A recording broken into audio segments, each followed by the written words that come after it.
তোমাদের মধ্যে যেই ব্যক্তি বিন্দু মাত্র শিরক করে মারা গেল দাখালান নার, সে ব্যক্তি জাহান্নামে যাবে। ওয়া মান মাতা লা ইউশরিক বিল্লাহি শাইআন দাখালাল জান্নাহ, এবং তোমাদের মধ্যে যে ব্যক্তি মারা গেল শিরক না করে, সে ব্যক্তি কোথায় যাবে? জান্নাত যাবে। তা দেখুন শিরক কত ভয়াবহ পাপ, শিরক কত ভয়াবহ পাপ। হাদিসে কুলসিতে রয়েছে, আব্দুল্লাহ ইবনে আমর তিনি বলছেন, আল কাবায়েরু, কবিরা গুনাহগুলোকে নবী সাল্লাল্লাহু আলাইহি ওয়াসাল্লাম বর্ণনা করেছেন। এই দেখো এইগুলো কবিরা গুনাহ। কোনগুলো? আল ইশরাকু বিল্লাহ, প্রথম কবিরা গুনাহ হলো আল্লাহর সাথে অন্য কাউকে অংশীদার স্থাপন করা। নাম্বার 2 ওয়া হুকুকুল ওয়ালিদাইন, পিতামাতার সাথে অবাধ্য হওয়া, পিতামাতার সাথে ভালো আচরণ না করা, এটা হচ্ছে কবিরা গুনাহ। নাম্বার 3 ওয়া কাতলুন নফস, অন্যায়ভাবে কোনো মানুষকে হত্যা করা। নাম্বার 4 ওয়াল ইয়ামিনুল গামুস, মিথ্যা শপথ করা, এটি হচ্ছে মহাপাপ। অন্য হাদিসে এসেছে ওয়া শাহাদাতু জোর, মিথ্যা সাক্ষ্য দেওয়া, এগুলো হচ্ছে মহাপাপ। যে হযরতে আবু হুরায়রার একটা হাদিস, নবী সাল্লাল্লাহু আলাইহি ওয়াসাল্লাম বলতেন সাহাবীদেরকে, ওই আমার সাহাবীরা শোনো, ইজতানিবুস সাবআল মুবিকাত, তোমরা 7টি ধ্বংসকারী পাপ থেকে নিজেকে বাঁচিয়ে রাখো। ইজতানিবুস সাবআল মুবিকাত, তোমরা 7টি ধ্বংসকারী পাপ থেকে নিজেকে বাঁচিয়ে রাখো। নাম্বার 1 আশ-শিরকু, প্রথম নম্বর হচ্ছে আল্লাহর সাথে শিরক করা। নাম্বার 2 ওয়াস-সিহরু, জাদু থেকে, জাদু একটা হচ্ছে মহাপাপ। এই পাপ থেকে নিজেকে বাঁচিয়ে রাখতে বলছেন কে? নবী সাল্লাল্লাহু আলাইহি ওয়াসাল্লাম, ধ্বংসকারী পাপ। নাম্বার 3 ওয়া কাতলুন নাফসুল্লাতী হারামাল্লাহু ইল্লা বিল হক, ন্যায়ভাবে কোনো মানুষকে হত্যা করা জায়েজ, অন্যায়ভাবে কোনো মানুষকে হত্যা করলে এটা হচ্ছে ধ্বংসকারী পাপ। ন্যায়ভাবে হত্যা করা যায় 3 ধরনের মানুষকে। নাম্বার 1, যদি কোনো বিবাহিত পুরুষ অথবা যদি কোনো বিবাহিত মহিলা যদি জেনায় লিপ্ত হয়ে যায়, তাহলে তাকে ডাইরেক্ট মারার বা তাকে হত্যা করার আদেশ রয়েছে। নাম্বার 2, যদি কোনো ব্যক্তি ইসলাম ধর্ম ত্যাগ করে যদি অন্য ধর্ম গ্রহণ করে নেয়। নাম্বার 3, যদি কেউ কাউকে হত্যা করে, উদাহরণস্বরূপ আপনি আমার ভাইকে হত্যা করেছেন, আমি আপনাকে হত্যা করব, এভাবে হত্যা করা জায়েজ রয়েছে। এই 3 শ্রেণী ছাড়া কোনোভাবে কাউকে হত্যা করা জায়েজ নয়।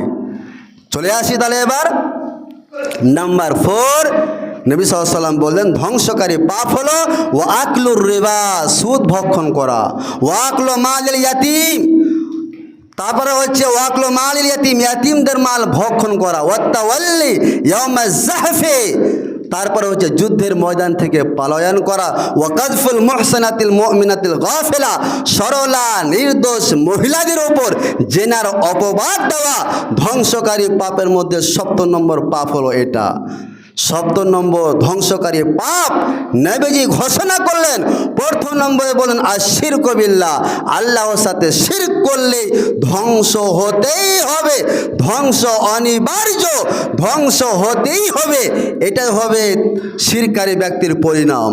যে হযরত মুআয বিন জাবাল উনি বলছেন যে আওসানি রাসূলুল্লাহ সাল্লাল্লাহু আলাইহি ওয়াসাল্লাম বিআশরি কালিমাতিন, নবী সাল্লাল্লাহু আলাইহি ওয়াসাল্লাম আমাকে 10টি কাজের ওসিয়ত করলেন। প্রথম নম্বরে বলেন ইয়া মুআয, হে মুআয শোনো, লা তুশরিক বিল্লাহ, তুমি আল্লাহর সাথে অন্য কাউকে অংশীদার স্থাপন করো না। ওয়াইন কুতিলতা, যদিও তোমাকে হত্যা করা হয়, অথবা আও হুররিকতা, যদিও তোমাকে জ্বালিয়ে দেওয়া হয়, তবুও তুমি আল্লাহর সাথে শিরক স্থাপন করবে না। কেন?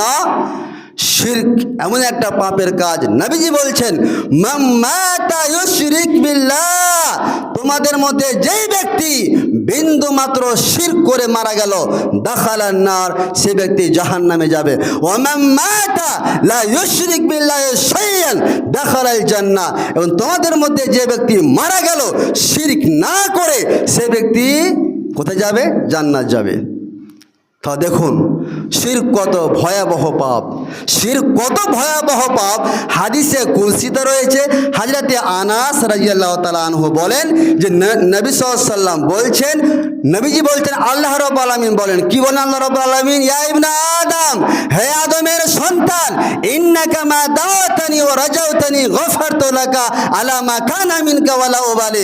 হে আদম সন্তান শুনো, তোমরা দুনিয়াতে যতদিন বেঁচে থাকবে, তোমরা যদি আমাকে ডাকো এবং ক্ষমা করার যদি আশা প্রার্থনা করো, আমি আল্লাহ তোমাদের ক্ষমা করে দেব এবং ক্ষমা করার ব্যাপারে আমি কারো পারোয়া করি না। হে আদম সন্তান শোনো, তোমাদের অবস্থা যেই হোক না কেন, আমি আল্লাহ তোমাদের ক্ষমা করে দেব।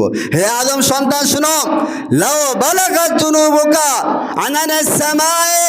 হে আদম সন্তান, তোমরা দুনিয়াতে পাপের কাজ করতে করতে করতে করতে করতে এতটা পাপের কাজ করেছো যে আসমান পর্যন্ত তোমাদের গুনাহের পরিণাম পৌঁছে গেছে। সে মুহূর্তে যদি সুম্মাস্তাগফারতানি, তোমরা যদি আমার কাছে ক্ষমা চাও, গফারতু লাকা, আমি আল্লাহ তোমাদের ক্ষমা করে দিব। লা উবালি, এবং ক্ষমা করার ব্যাপারে আমি আল্লাহ কারো পারোয়া করি না। ইয়া ইবনে আদম, হে আদমের সন্তান শুনো, ইন্নাকা লাআতাইতানি বিকুরাবিল আরজি খাতায়া। তোমরা যদি আমার কাছে এরকম ভাবে উপস্থিত হও যে তোমরা গুনাহ করতে করতে করতে এতটা পরিমাণ গুনাহ করেছো, পুরো পৃথিবী ভরে গেছে, এতটা পরিমাণ তোমরা গুনাহ করেছো, গুনাহ করা সত্ত্বেও লা তুশরিক বি শাই, তোমরা আমার সাথে অন্য কাউকে অংশীদার স্থাপন করনি, অথচ তোমার গুনাহের পরিণাম হচ্ছে পুরো পৃথিবী।